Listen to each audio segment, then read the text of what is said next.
Good morning to one and all. I am Kunal from Document 360. I'm one of the co-organizers of this session.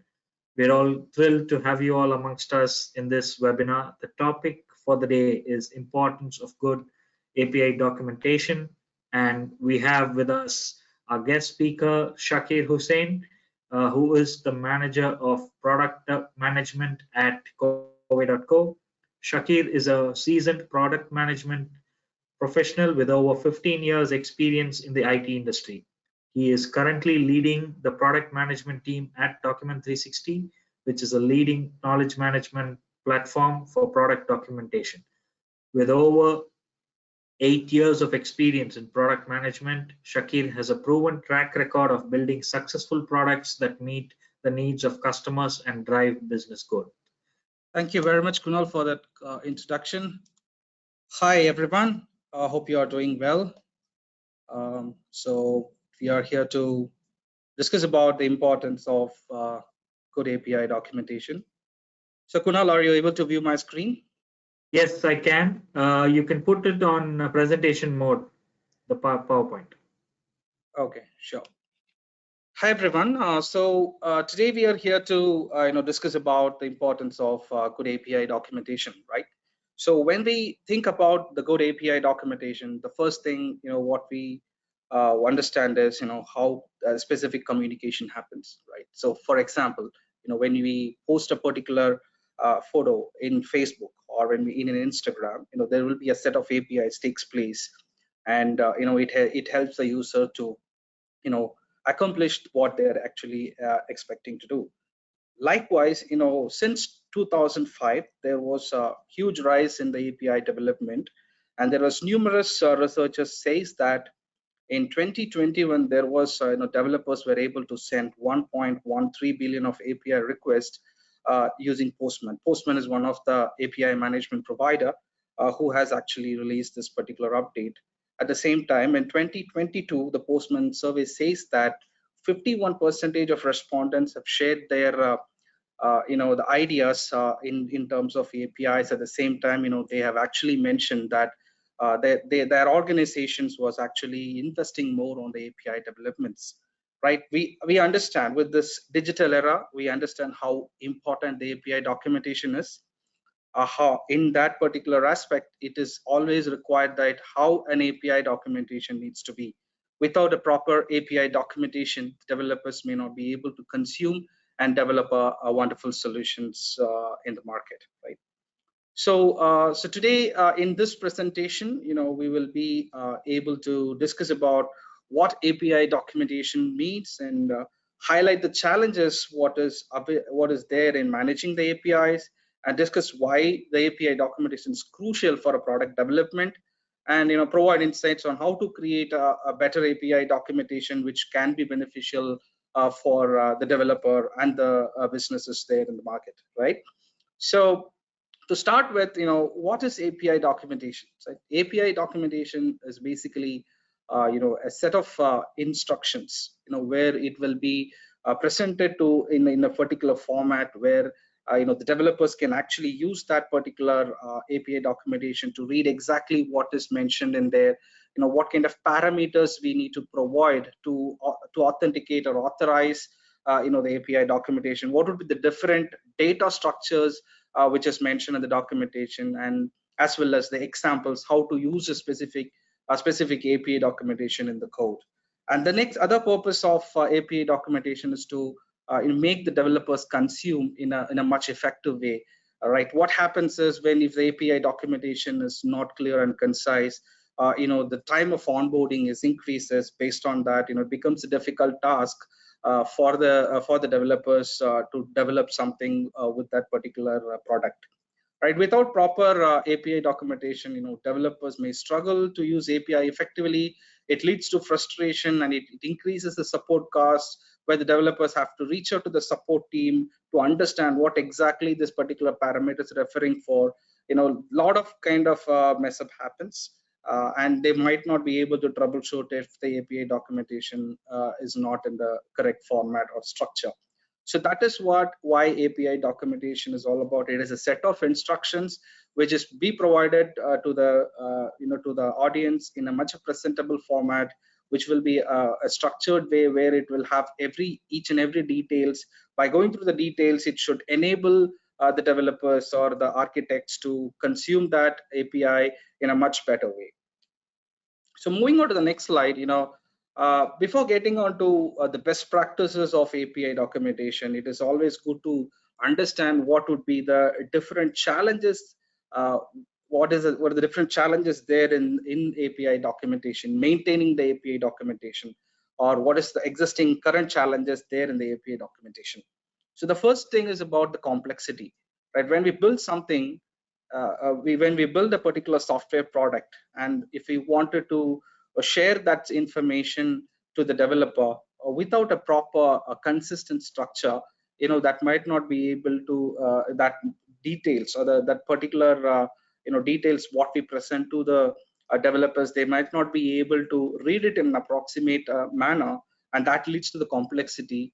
And that when it says complexity, it comes in multiple ways, right?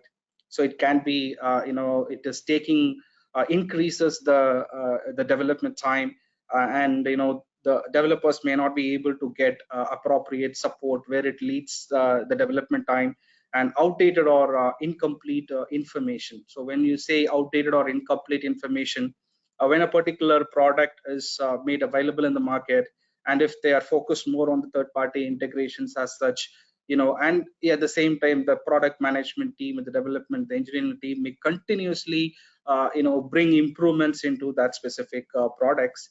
It is always, recommended that we wanted to keep that particular API documentation updated with the latest changes. For example, we build a particular product in a version 1, and in version 2 there might be multiple changes happening. So what will happen to the version 1? Either we should deprecate the version 1 or keep that version 1 for some time, and then develop your version 2. So that these are the different challenges what is there in the existing field, where if the information are not completely updated, that again increases the complexity in the overall product development. Then comes to the lack of context. If at all, if we are defining a specific authentication method or authorization method, it is always recommended that you put a complete description about how that API documentation needs to be, how each and every parameter needs to be defined. So if we are not able to provide the appropriate information, which is not compatible with the context, that again leads to the same complexity, where it take the lead time, it increases the cycle time of the development, and we may not be able to deliver something which we have promised to the customers. And the next thing comes to the lack of code samples. The code samples, whenever if we are having a specific request or a parameter, or if at all if we have a piece of code, if we have the code, we need to actually provide some examples of how that particular code looks like. For example, if I want that same code to be displayed in C#, we need to provide an appropriate samples, like how exactly the code looks like, right? So that it makes easier for the developer. All they have to do it, just copy paste and do some changes based on their needs, so that we can actually make the developers' life easy. And there needs to be the structure needs to be consistent. If there is an inconsistency in the structure, and then let's say we have multiple tech writers working on an API documentation. So one particular technical writers may adopt the method which he was well versed with, and other technical writer may have a different methodology to frame the entire API documentation. So what happens is the two different structure, it doesn't bring the uniformity, and that again creates confusion to the users in terms of consuming the API. So that is again on the inconsistent structure aspect, and insufficient error handling. There is a best practice which we say that we need to provide a particular response code in API documentation. For example, if it is 200, what would be that specific samples or details which we need to provide. At the same time, for 400, what appropriate details you might provide. So if at all, if any kind of error happens, what would be that error description is all about, right? And at the same time, if a particular error occurs, what would be that the mechanism what we need to follow to solve that error. So these are the the major the challenges which we see in the API documentation. So these are the we'll see what would be the different methodologies and best practices we can adopt in maintaining the API documentation.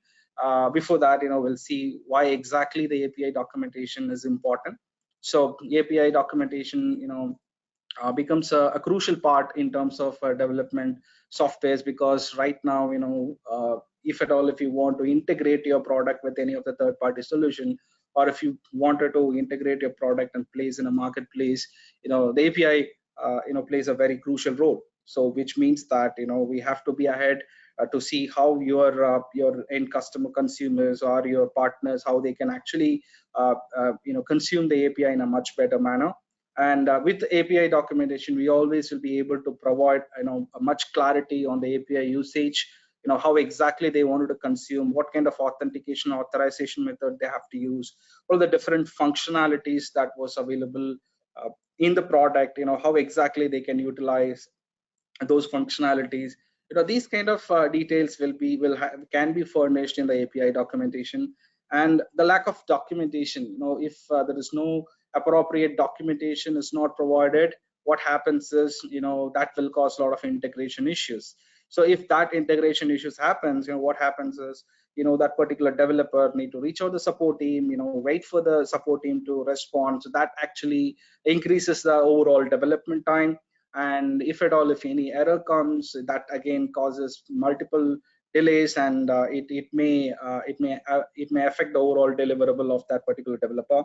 And any API documentation, it requires a complete maintenance process, and it is always advisable that we have to do a periodic updates if anything is there, and we shouldn't be making any kind of delay in terms of maintaining or updating the API documentation. That again leads to the multiple difficulties for developers and their teams. And developers can identify code modifications for new features if at all any new features are being released in that particular product. And if that particular if that developer wanted to utilize this particular feature, they need to have a complete understanding on how that the to and fro communication works, and based on that they will be able to have a good way of handling that particular code, and they will be able to satisfy their end users. And it is always when we have a very good API documentation, it ensures API stability, and it helps us to scale that particular product in a much better way. And any new features are coming in, and it is always advisable to have that particular documentation updated with a clear and structured maintenance process, right? So it is as like how we create a better customer experience and a better user experience. It is always good that product companies have to see how they can create a better developer experience, right? That is most important. If you have a good API documentation, I think then your developers must be happy to see how they can consume the API and build a better products. All right. So when we actually look into the benefits of API documentation, so API documentation actually it saves the time and money by reducing the support cost, and it actually enables the developers to quickly understand the API usage, right, and easy integration of API into applications. For example, if we take a fintech organization, they will deal with multiple APIs, and they might have to have an integration with merchant, and they have to have an integration with an aggregator, and there will be a specific set of payment gateway provider. Likewise, there will be multiple integrations involved to have a easy going integration process. API documentation plays a crucial role where if they have, if we can present the technical details in a much better understanding and without any specific technical jargons, then the developers will be happy to consume the API, and actually that can actually increase the adoption of your API, right? So these are the some of the key benefits what API documentation can give to your product. And now let's talk more about the best practices of writing API documentation. So any given API documentation needs to have a introduction. When you say introduction, it needs to have a overview of what these particular APIs can be used for, right? So when you take a particular product, for example, we take a document 360, which is a knowledge management platform, and also it can handle API documentation, right? So when you say that, we need to give a clear understanding on how this API can be consumed, on what are the different scenarios this APIs can be used for the end users. So these details needs to be formulated in a structured way. For that, this introduction plays a key role, where it needs to be it needs to have a clear understanding about what this API talks about. Also you can have a getting started section, how exactly they kickstart that particular API usage, how exactly they want to use the API with all required authentication and authorization methods. And when we talk about the other second is one particular important way of to write an API documentation is about furnish this use cases, right? So you have to make sure that you write some of the use cases. For example, in our case, we have different versions in a particular project. So if at all, if I wanted to retrieve a particular article detail through an API, how that particular operation can be achieved. Likewise, we'll have to identify the top use cases and have a step-by-step procedure to talk about it, how exactly these particular product or the APIs can be used with different use cases. That should be furnished for a better understanding for the user. And the next thing is about the entity explanation. So for example, if there is an endpoint, if there is an API endpoint, so this endpoint have a different parameters. So let's say, for an example, if there is a query parameter, so why that particular query parameter is there, we need to have a clear description about why this particular entity is all about, in which particular request type this particular entity needs to be used, and what are the different data types will be used, and how exactly this can be used, right? So likewise, it needs to be a clear a clear details needs to be provided. Only then the developers will be able to use it in a much better way. And next comes into your error response parameters. So it is always recommended that if there is, in case it's we'll have to, when we write an API documentation, we have to closely work with the engineering team to understand what would be the probable the error scenarios that may occur when a particular request is sent.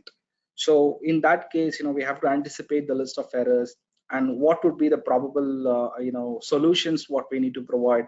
For example, if there is an error message is given while a developer is performing an operation, we wanted to understand what this particular error is all about, and we need to see what is that could be the fail-safe mechanism which we need to follow to complete that particular operation. So if any specific errors are occurred, it is recommended that we provide a complete details of how to fix those errors. These needs to be furnished in a very clear manner so that the developers will be able to utilize it in an appropriate manner. And next comes to your API endpoint. Your API endpoint needs to be defined in a very clear manner. So what type of request that particular API is all about, and that needs to have a very clear indication. It needs to be very legible to the user. And if at all, if they have a endpoint, what would be the different code examples needs to be shown in the multiple, needs to be displayed in multiple languages. We wanted to ensure that what would be the prominent languages which is being used for that specific product, and then based on that we'll have to configure the different code samples so that the user will be able to get an understanding about what is that particular API endpoint is all about. And for this, if at all I wanted to use a Ruby language, so when I use Ruby, what would be the defined samples, what is provided, so that it becomes, with that we are actually making the life of a developer more easy, and that actually helps us to increase the adoption of the API. And detailed parameter, as we mentioned on the entity explanation, each and every parameters needs to be comprehensive. It shouldn't be like a lengthy content which is explaining about the complete detail of that particular parameter, rather than it needs to be on the point what exactly that particular parameter is all about, what are the different steps involved in performing that particular point. All these details needs to be clearly explained. And then comes into the request parameters. So when we say the request parameters, the detailed explanation about each and every parameters needs to be clearly documented. And if at all, if there is any specific format, and those format needs to be clearly mentioned. And by that, what happens is, the conception of that particular API becomes easy. And more important, the last point is about, you need to have a FAQs. So FAQs is something that can be based on the common questions what is being received in the product. So to make in order to get that details, the technical writers needs to work with the cross-functional team to understand what are the different questions they have received, and pick up those particular points, create a simple FAQs in a much shorter manner. And by that, we will be able to educate the users of why exactly this particular integration is required, what is all about the APIs. And most importantly, apart from all these best practices, the most important thing is we have to include your feedback collection in the process.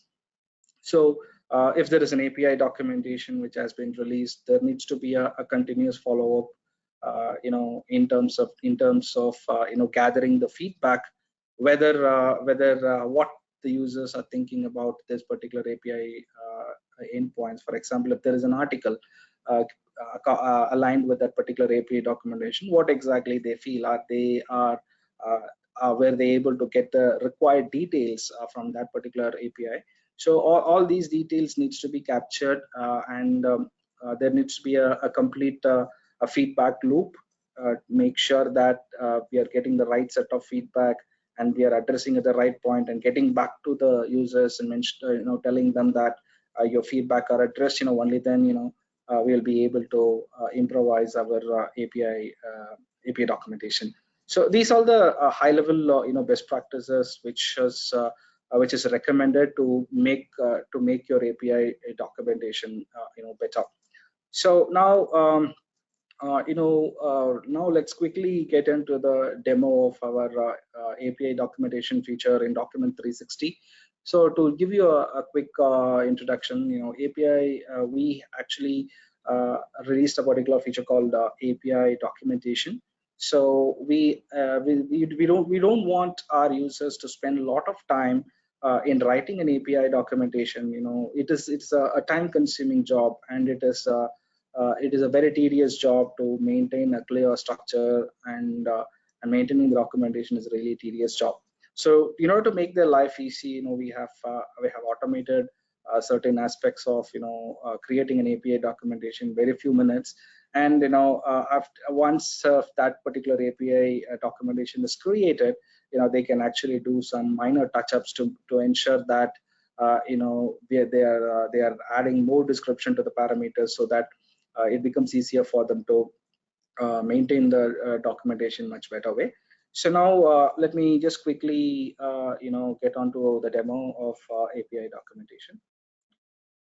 So any if anyone has wanted to use API documentation and knowledge base in one particular instance, we have made this particular option available. Any user, if they wanted to maintain API documentation and API and a knowledge base, we have actually aligned a particular feature within document 360. On the left hand side, we have an option called API documentation, which will act as a one particular version. And now what you can do is here when you first enter into this particular page, if there is no API documentation added, it gives an option for you to add a new API. So here we have three different methods to add your API reference. So one is to take your URL. So here we support the Open API specification standards. So we support 2.0 and 3.0 formats. So with this, all you have to do is, if you're going with an URL method, all you have to do is copy paste your JSON file, the location of the URL, and have that particular API documentation created in very few seconds, right? So creating API documentation, it's like a breeze. You can just go ahead and copy paste that required details, and then it gives you API documentation. Likewise, you also have a particular option like upload open API definition. So here we support the JSON or YAML file. So if you have your JSON or YAML file handy, you can just import that particular file, and that creates your API documentation. And then we have something called CI/CD flow. That is basically a continuous integration and continuous deployment. So what happens is, once you set up this particular connected with your CI/CD pipeline, if you make any specific changes to your API documentation in your code repository, that keeps updating without any manual intervention. So when we discuss about the API documentation, we're going through the slide. We talked about the one particular point that we want to keep our API documentation up to date, right? So we shouldn't be giving much of a human intervention there. So once it is set up, it needs to keep updating. If at all any changes are being brought in, those changes needs to get updated automatically when you use the CI/CD flow.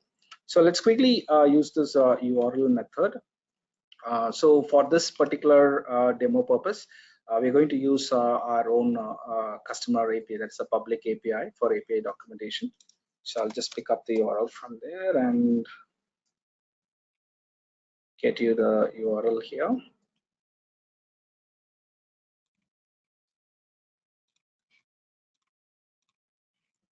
So I select the URL and click next, and I just have to copy and paste the URL here, and then click on add API reference. So once if I click on add API reference, here you will be able to see that there are certain errors and alerts which has been found.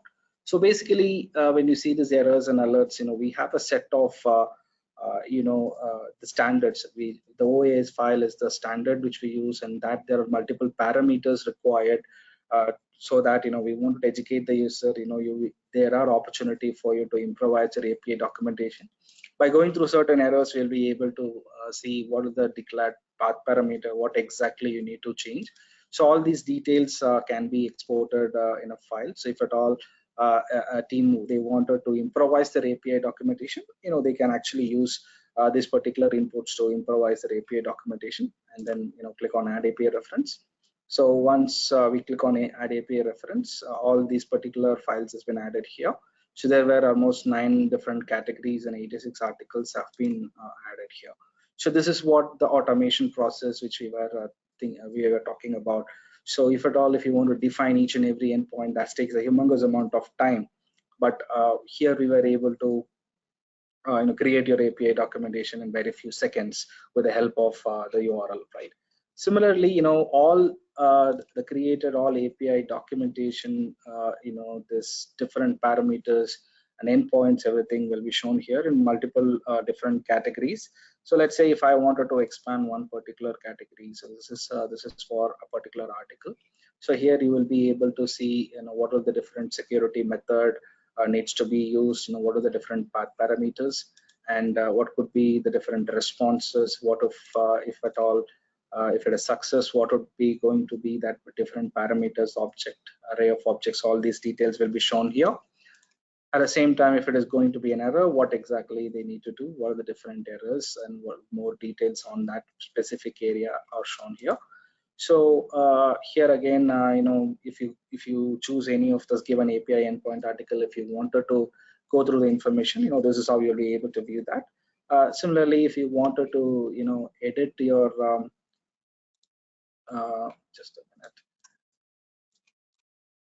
So if at all, if you wanted to edit, if you want to add any of your description to a specific parameter, you can just click on the edit option. And by clicking on edit, here we give a simple editor, a civic editor, where you will be able to enter your description here. So by adding this description, what you can do is you will be able to provide more details about that specific endpoint, what that particular endpoint is all about, what it can do, how exactly this needs to be utilized, if at all, if you need to add any more information. You will be able to do that using this particular options what we have provided here. At the same time, let's say if you wanted to add your API during using a different method. So let's say if you right now we have used URL, and now you wanted to use a JSON or YAML file to do this same operation. So what I can do is I just go ahead and click on the next button, and then I'll have to upload the file. So if I click on upload, and then click on this particular JSON file, and then click on next. That is basically we wanted to add an API reference. If I click on add API reference, again you'll get the same. You'll be able to add API reference. So when it comes to the CI CD sync, it is basically it's a set of code where you have to use that particular set of code in your Node.js application. So basically we have created a D360 npm package. So this package needs to be installed on your machine, and then based on that you will be able to keep your CI/CD repository and the API documentation connected. So at any given point of time, if you wanted to establish this particular connection, you go to this particular page, get the required details, and then you will enable this particular connection between both the systems. Thirdly, there is a detailed documentation what is available, so we'll be able to share those details by end of this webinar session. So once if you have created the API documentation, how actually it looks like in the user side. So I'll just click on the view side and then get onto the API documentation site here. So if you just go to the API documentation, and so we can actually place this as a header on the right hand side of your documentation site. And then once you get onto the actual end user page, here you will be able to see the introduction of what this particular API is all about. The contact details, the support and resources, all those details are provided here. If you wanted to get into specific API references, we will click on this particular endpoint. Here in the body of this API, you will be able to see what security method, as like what you have seen in the portal, the admin portal. So the same details will be shown. Additionally, here you will have this particular triad console. So this triad console, if at all, if you wanted to check how what would be the responses, how does the communication happens, so that you can. So in our example, we wanted to generate a particular API token from a portal and have that details provided here. Choose the appropriate URL for your testing. So by you doing this, we'll get an appropriate responses. Based on the responses, you'll be able to test that particular endpoint, and then the developer can take a call on what exactly he needs to do, right? And then here the type of responses has been provided. So what happens if this is going to be an error, right? What would be the piece of code they have to use? Go check exactly what has happened. So these details are provided in the sample code response. And then we have something like a code examples. So in the code examples, it is basically we'll have the different set of codes, how exactly when a particular user selects a type of code like Java, what exactly that particular code samples looks like. So all these details will be provided in the right panel. The more important point what we were discussing is about gathering the feedback from the user, what exactly they are feeling about this particular content. We'll be able to provide this option if at all if we wanted to improve that particular content. They'll be able to provide additional details on what exactly that particular feedback is all about, so that those details can be provided here, right? So these all the this is how our API documentation works, it is basically we have wanted to create a better developer experience, and at the same time reducing the effort with a very minimal effort, how a team can actually create a API documentation. At the same time, how we can actually make this available for everyone for easy understanding. So that was the focus area, and that is what the API documentation is all about. With that, we are with the end of the session. Thank you so much, Shakir, for patiently answering all the queries. And thank you to all the audience who've been here, who've been patiently listening to Shakir. I hope you found the session useful. The recording of this session would be available on our website, and we will get back to you with yet another webinar over the next month. Thank you so much. Have a good day. Thank you, Shakir, once again. Bye-bye.